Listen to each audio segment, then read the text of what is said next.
Hello প্রিয় শিক্ষার্থীরা, কেমন আছো সবাই? সবাই যেন ভালো থাকি।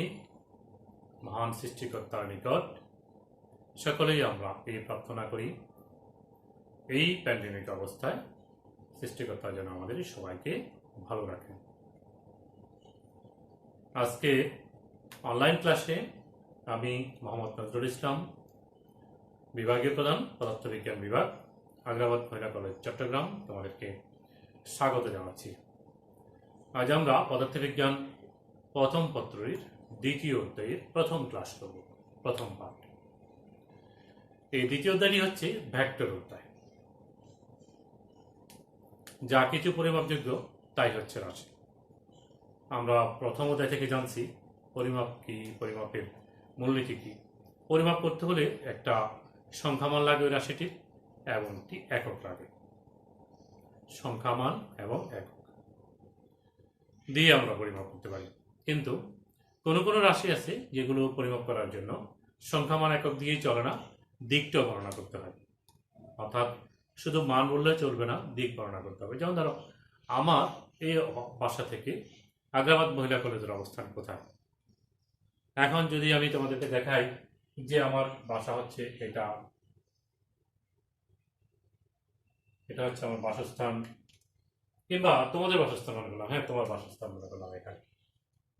এখন আমার আগ্রাবাদ মহিলা কলেজ হচ্ছে এটা, এটি হচ্ছে আগ্রাবাদ মহিলা কলেজ। ঠিক আছে, আমরা এটি মনে করলাম যে কলেজ অবস্থা। এখন এখান থেকে এই দূরত্বটা হচ্ছে 3 কিলোমিটার।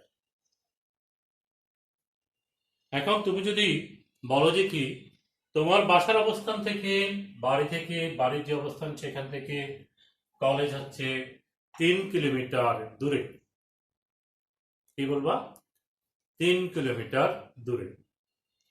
তাহলে কি ওই অবস্থানটা সঠিকভাবে অন্য কেউ চিহ্নিত করতে পারবে তোমার বাসস্থান থেকে? পারবে না। কেন? 3 কিলোমিটার কিন্তু এখান থেকে এইদিকে হতে পারে।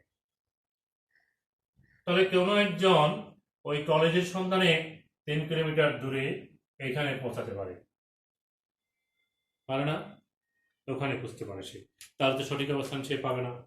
কিংবা আরেকজন এখান থেকে 3 কিলোমিটার দূরে, 3 কিলোমিটার শুধু বলছো, 3 কিলোমিটার দূরে, তাহলে সে এখানে খুঁজবে, কলেজের অবস্থানটা এখানে খুঁজবে, তোমার বিদ্যালয়ের অবস্থানটা, কলেজের অবস্থানটা এখানে খুঁজবে। তাহলে আমরা শুধুমাত্র সংখ্যামান এবং একক দিয়ে একটি অবস্থানকে সঠিকভাবে বর্ণনা করতে পারবো না, অর্থাৎ একটি রাশিকে প্রকাশ করতে পারবো না। কখনো কখনো প্রকাশ করা যায়, কখনো কোনো প্রকাশ করা যায় না। যেমন তুমি যদি বলো 3 কিলোমিটার দূরে দূরে অবস্থান করে, তাহলে সঠিক আছে। কিন্তু 3 কিলোমিটার দূরে কোথায় অবস্থান আছে সেটি বর্ণনা করতে হলে তোমাকে দিকটা সুনির্দিষ্ট করতে হবে। তুমি যদি বলো এইখানেই, তাহলে তুমি এরকম করে অ্যারো মার্ক দিবে, এই রেখা দিয়ে এখান থেকে এখান পর্যন্ত এটা দিয়ে মান প্রকাশ করবে, রেখার মান। আর যে অ্যারো মার্ক দিলা, এটাই ওই অবস্থানটা নির্দেশ করবে। তুমি যদি অ্যারো মার্কটা এদিকে দেখাও, তাহলে এটি আরেকটা অবস্থান নির্দেশ করে। তাহলে এই রাশিটা এইটা প্রকাশ করার জন্য এবং এটা প্রকাশ করার জন্য যে রেখাটা আনলাম, রেখাটা কি দুটো একই রকম? বলতে পারছেন কলম দিয়ে রাখছেন, তাহলে একই রকম না? না, একটা লাল কালি দেখছে, একটা কালো কালি দেখছে, এরকম না। এটা আসলে অবস্থানটা এখানে এইটা একটা নির্দেশ করতেছে, এরকম করে রেখা টানতে হচ্ছে, আর কোনো বিকল্প নাই। এই অবস্থানে এটা টানতে হবে, এটা কোনো বিকল্প নাই। তার মানে একটি রেখার সাহায্যে তুমি প্রকাশ করবা, তীর চিহ্ন দিয়েও সেটিকে প্রকাশ করতে হবে। তাহলে সেই অবস্থান প্রকাশ করার জন্য যে রাশিটা, সেটি একটি দিক রাশি। সেটা একটি কি? দিক রাশি। তাহলে অবস্থান প্রকাশ করার জন্য আমাদেরকে দিক বর্ণনা করতে হবে। তো দিকটা বর্ণনা করবো কিসের সাহায্যে? তীর চিহ্নের সাহায্যে। এখন যদি আমি গাণিতিকভাবে বলি, অঙ্কের সাহায্যে প্রকাশ করতে যাই, বলবো যে না, এটি হচ্ছে অনুভূমিকের সাথে 20 ডিগ্রি কোণ করে 3 কিলোমিটার দূরে। তাহলে এই 20 ডিগ্রি কোণ করে 3 কিলোমিটার দূরে অবস্থান করতেছে, এই অবস্থান থেকে তাহলে সুনির্দিষ্ট এই বিন্দুটাই হবে, অন্য কোনো বিন্দু হওয়ার সুযোগ নেই। যদি তুমি বলো যে 20 ডিগ্রি না 21 ডিগ্রি, তাহলে কিন্তু এই দিকে হতো, তখন অবস্থানটা এখানে হতো। যদি বলো যে কিনা 30 ডিগ্রি 40 ডিগ্রি কোণ করে অবস্থান করতেছে এই ভেক্টরটি, অর্থাৎ এই রাশিটি ভূমির সাথে অনুভূমিকের সাথে, তখন এই অবস্থান হবে।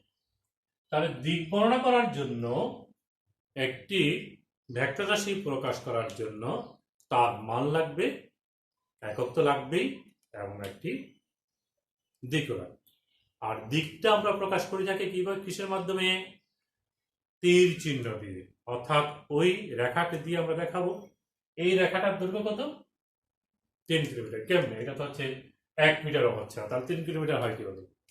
হ্যাঁ, একটা রেখার সাহায্যে যখন আমরা প্রকাশ করবো একটি ভেক্টরকে, তার একটা অংশকে ইউনিট বা একক হিসেবে বিবেচনা করব। যদি বলি এটাই হচ্ছে 3 কিলোমিটার, তাহলে আমি এটাকে চিহ্নিত করতে পারি এরকম, এই একটা একক, এই একটা একক, এই একক, 3 একক হচ্ছে।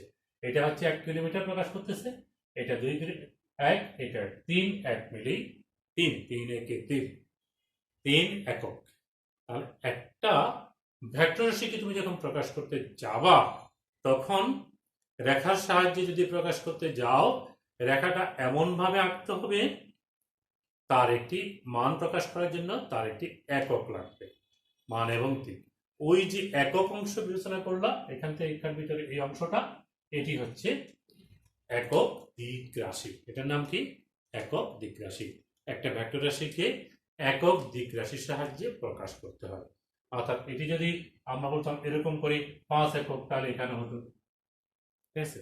আবার 5 একককে এখানে প্রকাশ করতে পারতাম, তবে সেই ক্ষেত্রে আমার এককটা আরো ছোট, 1, 2, 3, 4, 5 এরকম হতো, অর্থাৎ এককটা আরো ছোট হতো।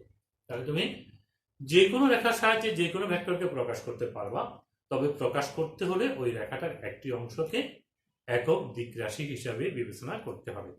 আর রেখা দিয়ে যখন আঁকবা, দেখাবার ভেক্টরটাকে দেখাবা, তখন তার একটি তীর চিহ্ন থাকবে, দিক থাকবে। দিক প্রকাশটা গাণিতিকভাবে বলছিলাম, সেটি অনুভূমিকের সাথে কত কোণ উৎপন্ন করে তার সাহায্যেই আমরা প্রকাশ করে থাকি। একটি ভেক্টরকে আমরা, একটি ভেক্টর রাশি ভূমির সাথে কত কোণ উৎপন্ন করে তার সাহায্যেই প্রকাশ করে থাকি। বোঝা যাচ্ছে? খুব কঠিন লাগতেছে, তাই না? ম্যাথটা একটু কঠিন। আর প্রথম থেকে যখন তুমি বুঝাবা, তখন তোমার কাছে কঠিন লাগবে, বুঝছো? একদম কঠিন লাগবে না, এটি কি সহজ বিষয়। আমি এখন বললাম, আবার বলবো তো সেটি, এই কথাটা আবার বলবো, আবারও বলবো, আবারও বলবো, যতক্ষণ পর্যন্ত না তোমরা বলো যে কি হ্যাঁ স্যার বুঝে গেছি, আর লাগবে না, এটুকুই যথেষ্ট, তাহলে আমরা ওখানে শেষ করবো। আচ্ছা, তাহলে আমরা কি আলোচনা করতেছিলাম? আজকে পাঠ হচ্ছে ভেক্টর রাশি, হচ্ছে যা কিছু পরিমাপযোগ্য। পরিমাপ করার সময় কোনো কোনো রাশিকে শুধু মান এবং একক দিয়ে প্রকাশ করা যায়, আবার কোনো কোনো রাশি প্রকাশ করার জন্য শুধু মান এবং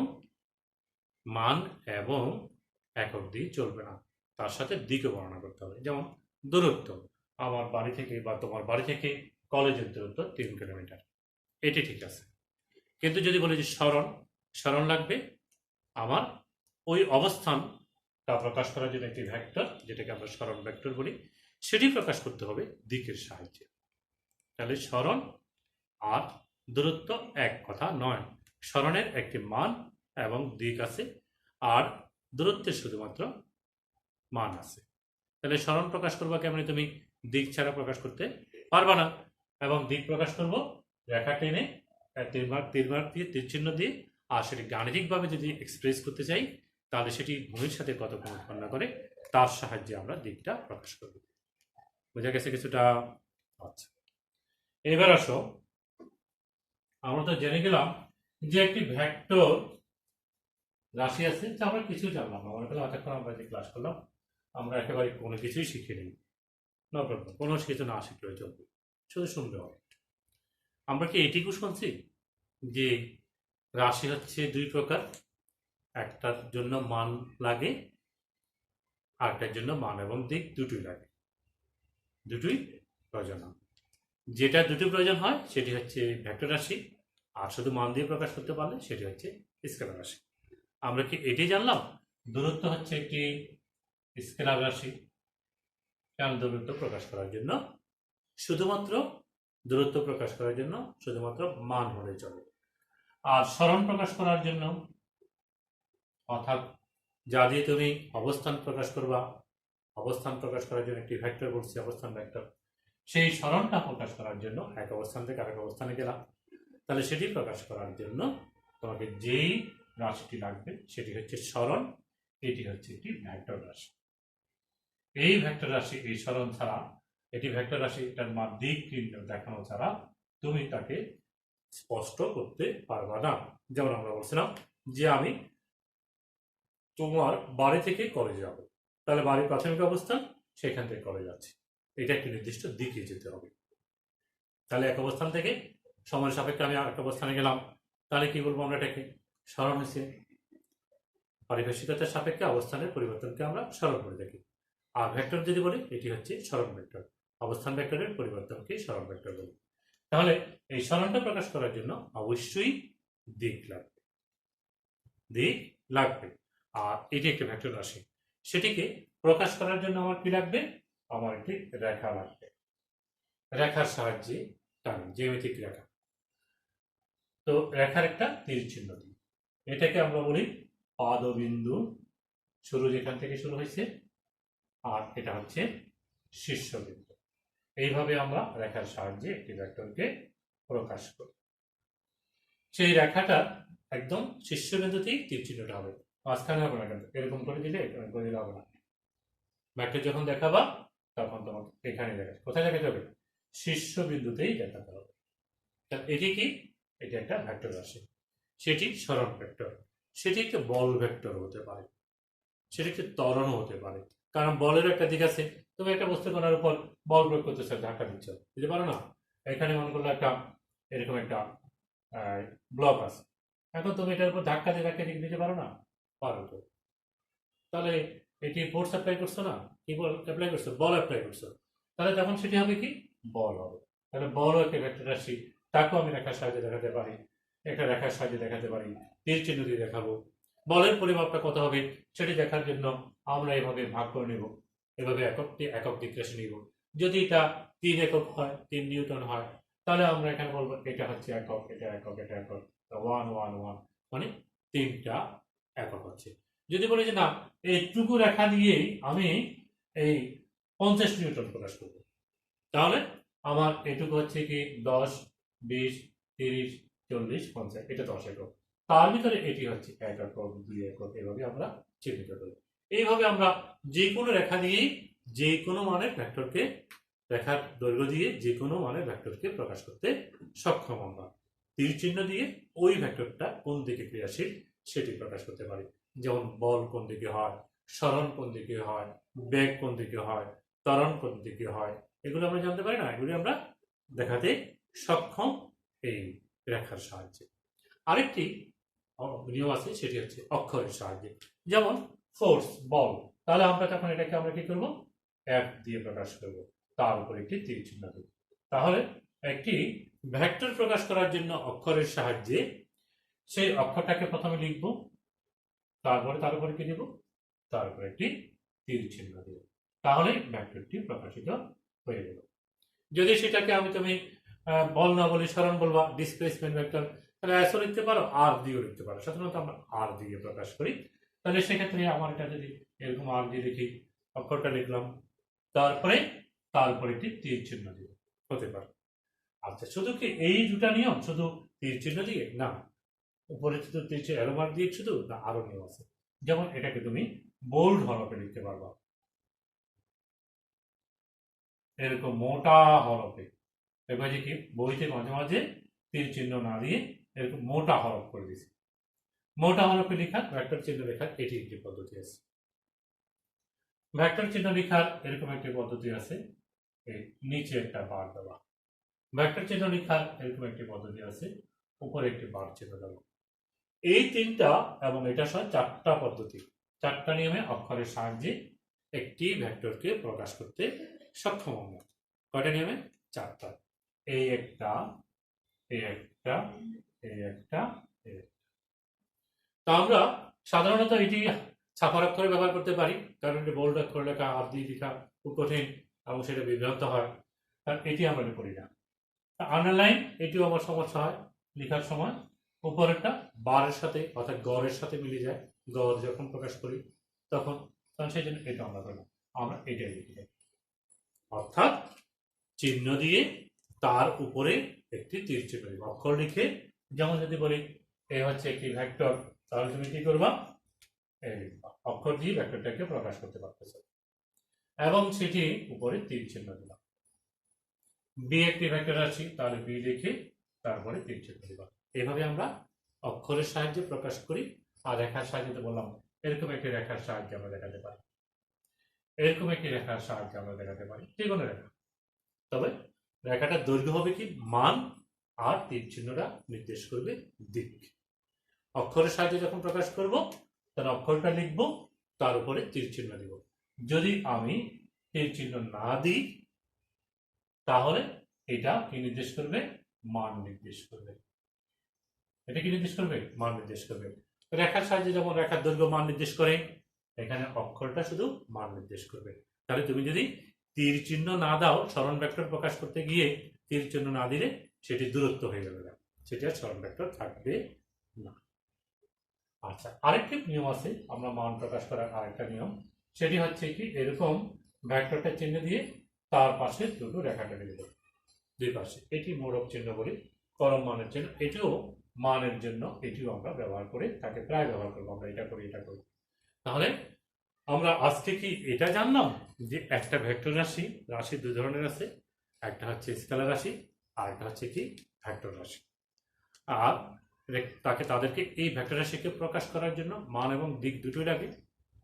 তো দিক দেখানোর জন্য আমরা দুভাবেই প্রকাশ করি, অক্ষরের সাহায্যে এবং রেখার সাহায্যে।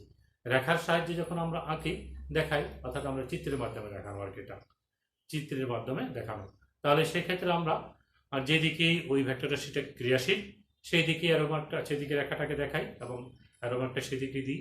আর রেখাটার দৈর্ঘ্য হচ্ছে কি তার একটি পরিমাপ, যে কোনো রেখা দিয়ে যে কোনো মানকে প্রকাশ করতে পারি, তবে আমাকে অবশ্যই ওই রেখাটার এককটা কত প্রকাশ করতেছে সেটি আমাকে দেখাতে হবে, অর্থাৎ তার একটা অংশকে একক হিসাবে ব্যবহার করি, তার ওই এককের যত গুণ হবে মানটা ঠিক তত হবে। যদি 5 গুণ হয় তাহলে 5 একক হবে, 3 গুণ হলে 3 একক হবে। অর্থাৎ ভেক্টর রাশিকে প্রকাশ করার জন্য, তার দিক প্রকাশ করার জন্য, অর্থাৎ তাকে ওই রেখা দিয়ে যখন প্রকাশ করব, তার একটি একক লাগবে। এটাকে বলি আমরা ওই ভেক্টরের দিকে একক ভেক্টর, ওই ভেক্টরের দিকে একক ভেক্টর। কোনো ভেক্টরকে যখন প্রকাশ করব, সেই ভেক্টরের দিকে একটি একক ভেক্টর লাগবে, না হলে রেখার সাহায্যে প্রকাশ করতে পারবো না। যেমন আমি অক্ষরের সাহায্যে প্রকাশ যখন করতে, তখন লাগে, কিন্তু আমাকে বলতে হয় এই ভেক্টরের মান যদি 3 একক হয়, সেটা কোন দিকে হবে, সেটা সেটা উল্লেখ করতে হবে। এখানে একটা চিহ্ন দিলাম না, স্মল লেটার দিয়ে তারপরে হ্যাট চিহ্ন বসালাম, এটি হচ্ছে একক ভেক্টর প্রকাশ করার জন্য। কোনো ভেক্টরের মান যদি 1 হয়, তখন তাকে আমরা বলি একক ভেক্টর। সেটি প্রকাশ করার জন্য এইভাবে প্রকাশ করি। তো এ ভেক্টরের দিকে একক ভেক্টর যখন হবে, মনে করলাম এটা হচ্ছে এ ভেক্টর, তাহলে তার একক ভেক্টর যদি 3 একক হয়, 1 2 3, এটি হচ্ছে এটা হচ্ছে একের, এটা একের, এটা হচ্ছে একের। এবার বুঝা গেছে কিভাবে আমরা 3 একক লিখলাম? এ ভেক্টর সমান 3 একক, অর্থাৎ মান 3, আর আর কোন দিকে সেটা, ওই স্মল একের, যেটা একক দিক রাশি নির্দেশ করে, অর্থাৎ ওটার সাহায্যে আমি ক্যাপিটাল এ ভেক্টর, ওই ভেক্টরটাকে প্রকাশ করতেছি। এইভাবে ভেক্টর প্রকাশ করার জন্য আমাদেরকে একটি ওই ভেক্টরের দিকে একটি একক দিক রাশির কথা বিবেচনা করতে হয়। বুঝা গেছে? আচ্ছা, কি বুঝছো বলো দেখি। আমার এতক্ষণ যে আলোচনা করলাম, সে আলোচনা কি বিন্দু মাত্র তোমাদের মনে আছে? আমার তো মনে নেই, আছে? মনে নেই, কিচ্ছু করা যাবে নাই, দরকার নেই, মনে রাখারও দরকার নেই, এমনিকেই মনে থাকবে। ঠিক আছে, আমি যখন প্রশ্ন করবো, হঠাৎ করে তুমি বলে যে হ্যাঁ স্যার তো পড়াইছে, কি পড়াইছে ভুলিয়ে গেছি। এখন তো বাবা, যদি ক্লাস হলে তো জিজ্ঞেস করতাম, এই দেখি দাঁড়াও দেখি, তুমি দাঁড়াও দেখি বলো, তখন আমার নার্ভাসে শেষ হতো। কোনো দরকার নেই নার্ভাস হওয়ার। বলে যাবো কেন, মনে আছে, শুনছো, কানে ঢুকছে, অবশ্যই মনে আছে। পুরোপুরি এই মুহূর্তে এক্সপ্রেস করতে পারবো না, কিন্তু এটা নিয়ে তুমি যখন বসবা অবশ্যই তুমি তখন পারবা। তাহলে এতক্ষণ ক্লাস করলাম যেটি, সেটি একবার রিভিউ করি। কি বলো? শুধু রিভিউ করতে করতে সময় নষ্ট করতেছি, তাই না? হ্যাঁ, আমাদেরকে রিভিউ করতে হবে।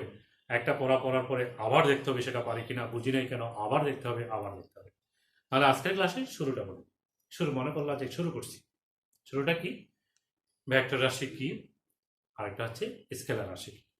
যে রাশি প্রকাশ করার জন্য, যে ভৌত রাশিকে প্রকাশ করার জন্য মান এবং দিক দুটোই প্রয়োজন, সেটি হচ্ছে ভেক্টর রাশি।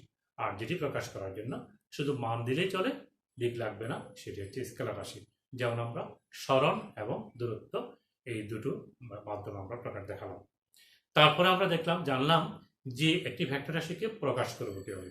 আমরা বিদ্যালয় এবং বা কলেজ এবং নিজের বাড়ির অবস্থান থেকে চিহ্নিত করে আমরা জানতে পারলাম যে কি এটি দিক দেখাতে হবে। দিক না দেখালে আমরা ওই অবস্থানটাকে চিহ্নিত করতে পারবো না।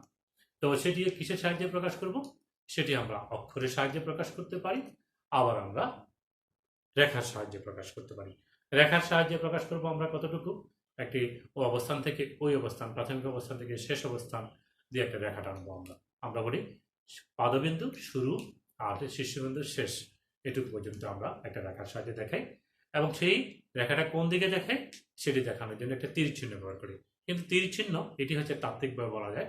গাণিতিকভাবে যদি বলতে পারি, চাই ওই রেখাটা এক অক্ষের সাথে কত কোণ উৎপন্ন করে, সেই উৎপন্ন কোণটাই যদি আমরা জানতে পারি তাহলে অবস্থানটা, দিকটা সুনির্দিষ্টভাবে জানা যায়। তাহলে আমরা জানলাম যে একটি ভেক্টর রাশির দিক প্রকাশ করার জন্য রেখার সাহায্যে তো করবো, তীর চিহ্ন তো দিব, কিন্তু গাণিতিকভাবে করার জন্য ওই ভেক্টর রাশিটি তথা ওই রেখাটি অনুভূমিকের সাথে কত কোণ উৎপন্ন করে, সে উৎপন্ন কোণ দ্বারাও আমরা ভেক্টরের দিক প্রকাশ করে থাকি।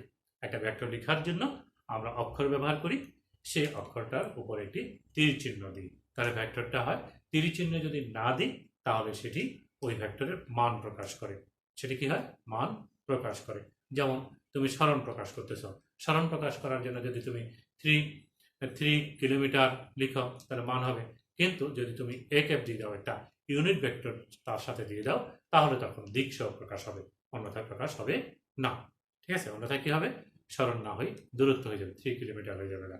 তাহলে আমাকে, যদি আমরা বলছিলাম যে কি এই ভেক্টরটা হচ্ছে, এটা হচ্ছে একটা ভেক্টর রাশি যেটি আমার সে পাদবিন্দু, আমার বাড়ির অবস্থান, আর একটা ভেক্টর হচ্ছে আমার বিদ্যালয়ের অবস্থান। এই যে বিদ্যালয়ের অবস্থান বা আমার কলেজের অবস্থান আমরা দেখাচ্ছি, এটা পরিমাপ করার জন্য শুরু, এটা শেষ, শেষে একটা কি দিলাম? এরো মার্ক দিলাম। এটি দেখার সাহায্যে দেখালাম। এটি একটা ভেক্টর রাশি এবং তাকে আমরা একটা অক্ষরের সাহায্যে প্রকাশ করতে চাই, সেটি হচ্ছে এ ভেক্টর। এই ভেক্টরকে তীর চিহ্ন দিয়ে প্রকাশ করলাম এবং তার সংখ্যা মান হচ্ছে 3 কিলোমিটার, এবং সেটি প্রকাশ করার জন্য আমাকে একটা দিক গণনা করতে হবে। দিক গণনা করার জন্য আমরা 3 লিখলাম এবং আমার প্রাসঙ্গিকভাবে 3 কিলোমিটার থাকবে। এইভাবে আমরা প্রকাশ করে থাকি। তাহলে টা কত? এই একক হচ্ছে ওই ভেক্টরের একক দিক রাশি। আমরা বললাম এইটুকু রেখাকে 3 একক হবে যদি এরকম করে আমরা একটা একক নিয়ে থাকি, তাহলে এগুলো হচ্ছে একক দিক রাশি। একটা ভেক্টরকে প্রকাশ করব একক দিক রাশির সাহায্যে, এটি হচ্ছে একক দিক রাশি। এটি যদি না থাকে দিক গণনা হবে না। এটি যদি না থাকে তাহলে কি হবে? তাহলে হবে ভেক্টর সমান হবে 3 কিলোমিটার, এরকম। এটা যদি না থাকে তাহলে তো সেটি দূরত্ব হচ্ছে, সেটি কি সরণ হচ্ছে, সেটিকে অবস্থান সঠিকভাবে নির্ণয় করতে পারতেছি না। তাহলে অবশ্যই আমার তখন এটা কি হয়ে যাবে? মান হয়ে যাবে শুধুমাত্র, অর্থাৎ এটি হয়ে যাবে দূরত্ব। এইভাবে আমরা যে কোনো ভেক্টরকে প্রকাশ করব। আর মান প্রকাশ করার জন্য তীর চিহ্ন লাগবে না, শুধু এটা হবে। বোঝা গেছে? এইটুকু আমরা করে ফেলছি আজকের ক্লাসে এই পর্যন্ত। আর আলোচনা করব আমাদের একটা ভেক্টরের কিছু নিয়ম আছে। যেমন যদি দুটো ভেক্টরের যোগ হয়, সাধারণ গাণিতিক নিয়মে হয় না, এটাকে আমরা বীজগণিতিক জ্যামিতিক নিয়মে করতে হয়। তারপর হচ্ছে ভেক্টরের গুণন হয়, দুই ধরনের গুণন হয়, স্কেলার গুণন, ভেক্টর গুণন হয়। একই ধরনের যদি একই জাতি হয়, যদি ভেক্টর রাশিকে যোগ করা যাবে, ভিন্ন জাতীয় হলে তখন ভেক্টর রাশির যোগ বিয়োগ কিছু হবে না। যদি ভিন্ন রাশি হয় তাহলে যোগ বিয়োগ করা যাবে না। যোগ কিংবা বিয়োগ হলে আমরা লব্ধি বের করি, আমরা বলি সেটি একই রাশি হলে সেটি সম্ভব হবে। তারপরে আমরা ভিন্ন দুটি ভেক্টরকে আমরা গুণন করতে পারি, যেমন আমরা ডট গুণন করতে পারি, যেমন আমরা কাজ পরিমাপ করার জন্য আমরা বলে থাকি বল এবং সরণের ডট গুণন, আমরা ঘূর্ণন বল টর্ক প্রমাণ করি, অবশ্য ব্যাসার্ধ ভেক্টর এবং বল ভেক্টরের ভেক্টর গুণন করি। গুণন দু ধরনের আছে, একটি স্কেলার গুণন, ভেক্টর গুণন। এই বিষয়গুলো কিন্তু আমার এই ভেক্টরের রাশির ধর্ম, এগুলো আমাকে জানতে হবে। তারপরে বলছিলাম আমাদেরকে ভেক্টর সংক্রান্ত কতিপয় সংখ্যা আমাদের জানতে হবে, যেটি আগামী ক্লাসে আমরা সম্পাদন করব। তো এতক্ষণ পর্যন্ত সঙ্গে ছিল, সেই জন্য তোমাদেরকে ধন্যবাদ জানিয়ে আজকের ক্লাস এখানেই সমাপ্তি করছি। আল্লাহ হাফেজ।